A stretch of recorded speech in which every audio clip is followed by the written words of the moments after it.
It was Keith Richards who once said that music is the only language on earth that everyone can speak or understand. The common denominator that can bring people from different backgrounds and cultures together. It's the universal language. But as history has shown, sometimes the older generations and the younger ones have different ideas about what music is. Even musicians like to get in on that debate. So we hear from two musicians who represent different eras and who give us their thoughts on music in Bermuda in 2008. I'm Stan Seymour, but I'm known in the music world as Lord Necktie. Dirty day sunny, it really ain't funny because they ain't got no money. Down on my knees, out in the trees, in the locusts and wild cherries. Yes. Stan Seymour is one of the great Bermudian calypso songwriters.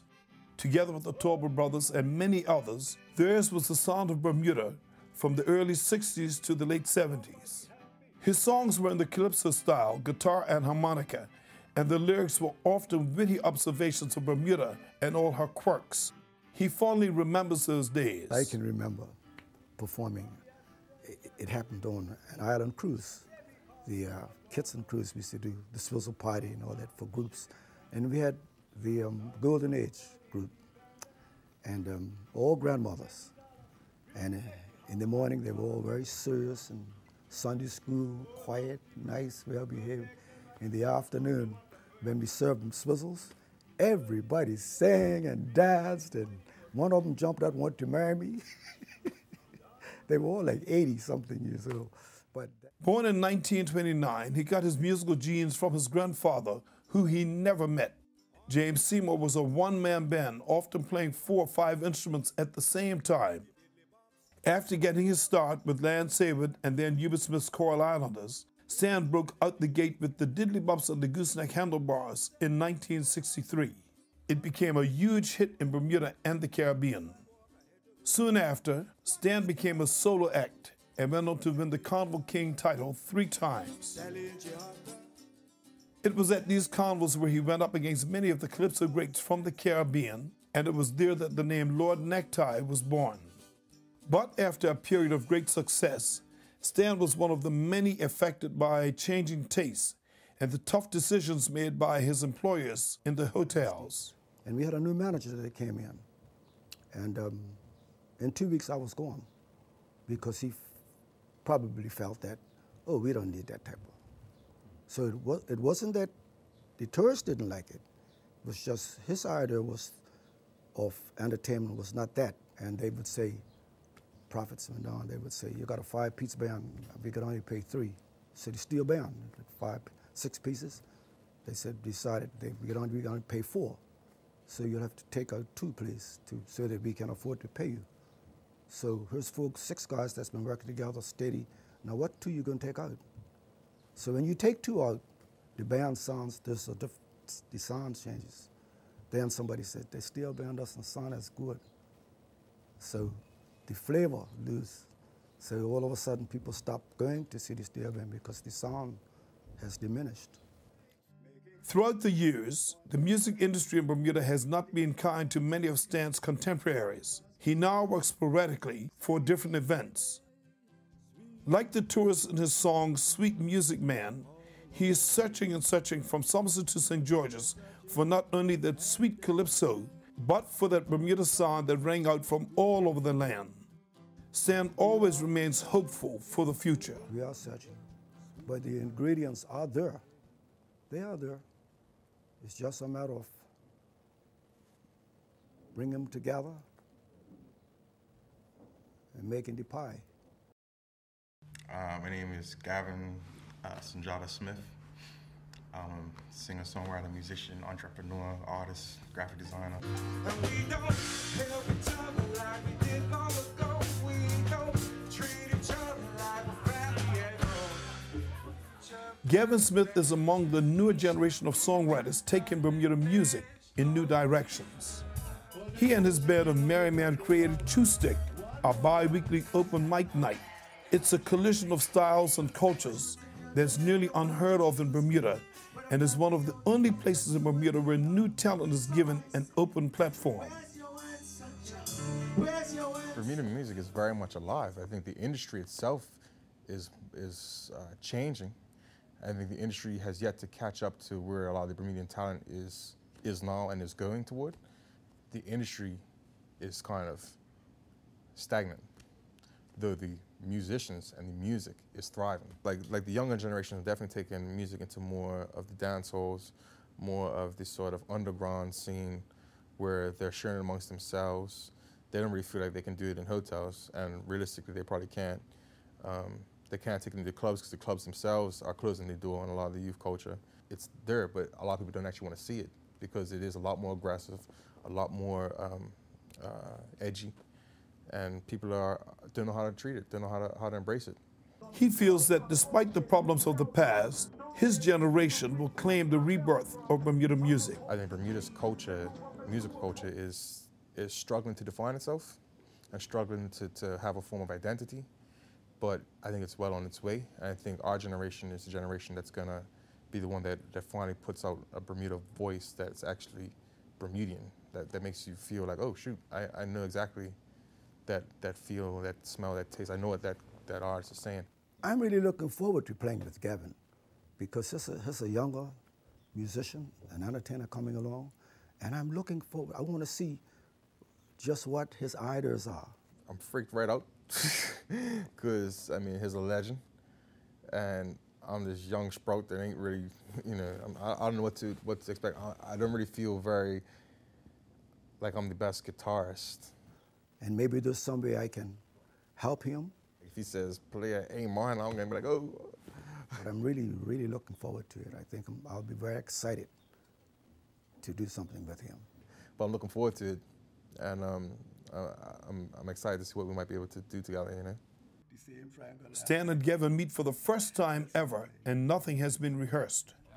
Will they gel and make music, or will it fall apart? Is it a case of teaching an old dog new tricks, or will teacher declare that school is in? We came across each other before, but not really officially. Yeah. Okay. So it's good to meet you finally. What? Gavin Smith? Yeah. Starting Smith, now the Smith. Okay. If you're Smith, you should be okay. You can make it. Oh, look the price. Milk, eggs, and rice. I don't know what I'm going to do. A friend of mine requested to EDC. Was for a birthday, and to play the Diddley Bop song. And he said that he couldn't play it because he had a rock and roll show, you know, that was a calypso. He said he'd just be nice and, you know, since it was something for somebody as a special request, he played it. And lo and behold, this telephone was ringing off the hook. Everybody wanted to hear that song again. Play that song again. I think they like the bicycle crash on the end. Crash. To change the key for the.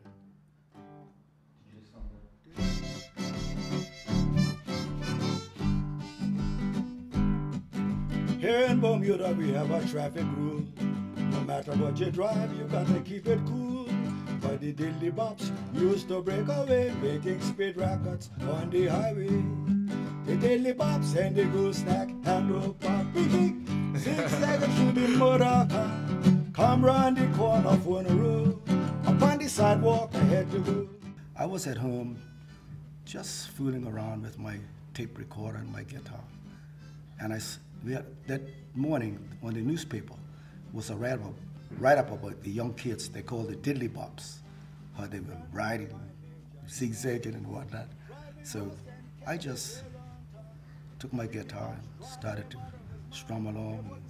The Diddley Bops and the gooseneck and the bops. And the song slowly developed. And I had it on tape for 3 months.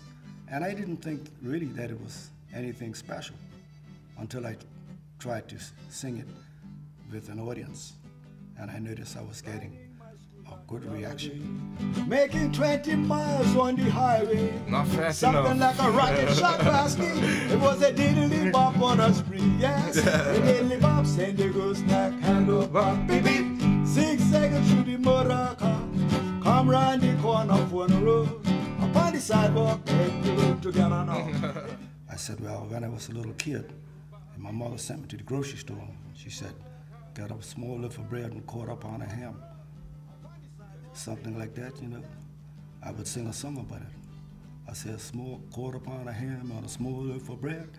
And the grocery would say, that's all you want? I said, that's what my mama said. Match in the gas tank. Yay! All right. I'm hoping that someday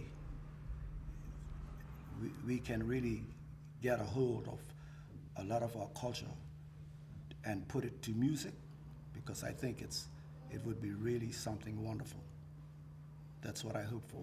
It's imperative towards preserving our culture and our heritage.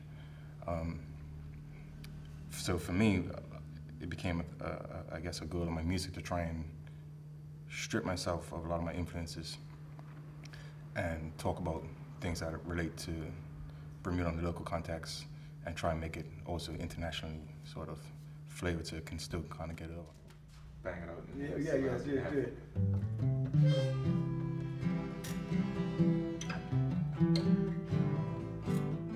I try and figure out ways to talk about Bermuda without talking about Bermuda. And kite's always been a symbol of Bermuda and Bermuda people and ingenuity and whatnot. You are the glue to my kite. You're the string holding me tight. You're the tail to stabilize. You are the glue. It uses local analogies to actually introduce common themes. But because it's actually kind of got a Bermuda swing to it, it still doesn't, you know, all the locals will know what it's talking about. But then the international person, they're just like, okay, cool, well, you know, I know what that means too, you know.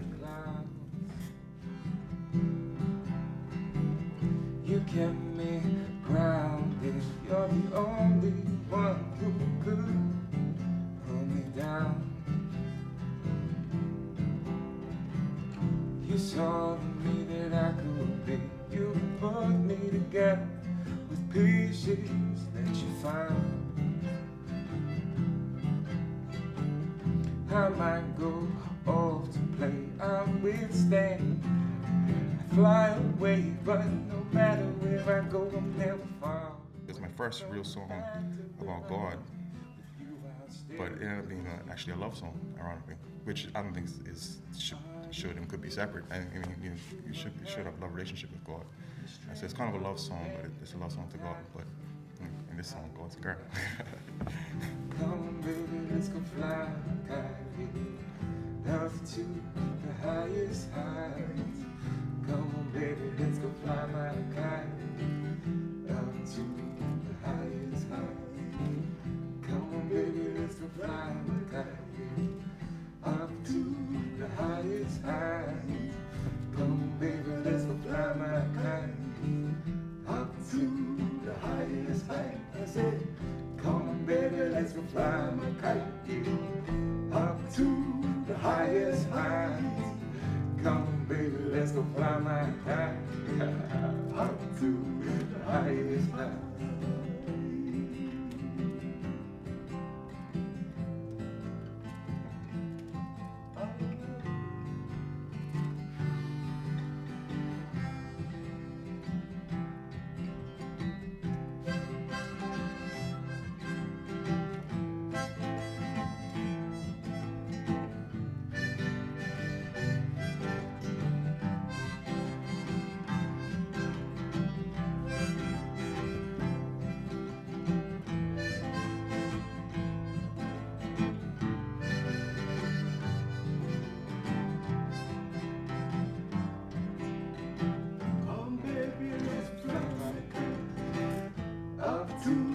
Highest heights. Come baby, let's go fly my kite up to the highest heights. Hey, it was a real pleasure. Nice to Real meet pleasure. you. Uncle Seymour, You are going a long way, man. I'm trying to catch you up. Long way. You're the first hit internationally, ain't you? You're gonna pass me, man. You're gonna do it. It don't mean a thing if you ain't got that swing. It's the rhythm you see.